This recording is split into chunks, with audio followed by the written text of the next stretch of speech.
নমস্কার বন্ধুরা, কিচেন অপশনটাই চ্যানেলে আপনাদের স্বাগত। আমি আজকে এসেছি ঢ্যাঁড়স পোস্তের রেসিপি নিয়ে। ভিডিওটি দেখতে থাকুন, আশা করি ভালো লাগবে। চলুন শুরু করি তাহলে। আমি এখানে ঢ্যাঁড়সগুলোকে কেটে ধুয়ে নিয়েছি। বড় সাইজের ঢ্যাঁড়সগুলোকে দু টুকরো করেছি আর মাঝারি ছোট সাইজের ঢ্যাঁড়সগুলোকে আস্ত রেখেছি।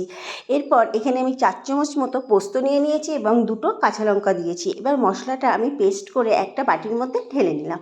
কড়াইতে তেল গরম হয়ে গেলে আমি দিয়ে দিচ্ছি ঢ্যাঁড়সগুলো একে একে। এখন আমি এর মধ্যে দিয়ে দিচ্ছি পরিমাণ মতো নুন এবং হলুদ। এবার ভেজে নেব ভালোভাবে। ভাজার সময় গ্যাসের ফ্লেমটাকে লো করে একটু কড়াইটাকে ঢেকে দিচ্ছি যাতে ঢ্যাঁড়সগুলো তাড়াতাড়ি নরম হয়ে যায়।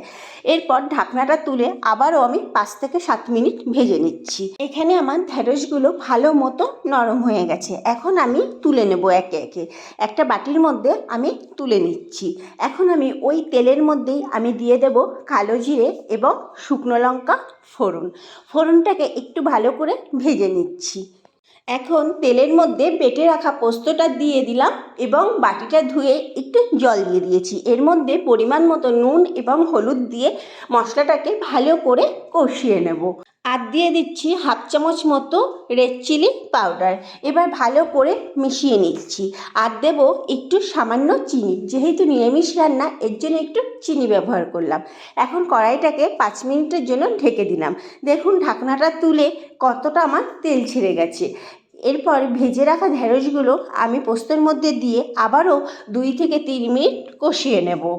এখন আমি একটু সামান্য জল দিয়ে দিচ্ছি। জল দিয়ে ভালো করে নাড়িয়ে নেব। ফুটে ওঠা অবধি অপেক্ষা করব। ফুটে উঠলে কড়াইটাকে ঢেকে দেব 7 থেকে 8 মিনিটের জন্য। এখন আমি উপর থেকে দিয়ে দিচ্ছি কয়েকটা চেরা কাঁচা লঙ্কা। এখন খুন্তি দিয়ে ভালো করে নাড়িয়ে নেব, নিয়ে কড়াই থেকে নামিয়ে নিচ্ছি। রেডি হয়ে গেল আমার এই সুস্বাদু ঢ্যাঁড়স পোস্তের রেসিপি। যেই দিন বাড়িতে মাছ মাংস হয় না সেদিন মনে হয় যে দুপুরের ভাতটা কী দিয়ে খাবো। এরকম একটা রেসিপি হলে আশা করি আর কিছু লাগবে না। আর ঢ্যাঁড়স পোস্তের রেসিপিটা একটু শুকনো শুকনো করে নামাবেন, তাহলে খেতে বেশি ভালো লাগবে। রেসিপিটি যদি ভালো লেগে থাকে একটা লাইক, শেয়ার এবং সাবস্ক্রাইব করে পাশে থাকার অনুরোধ করছি। আর ফেসবুক পেজ থেকে যদি দেখে থাকেন পেজটিকে ফলো করে দেওয়ারও অনুরোধ করলাম। দেখা হচ্ছে নতুন একটি রেসিপি নিয়ে।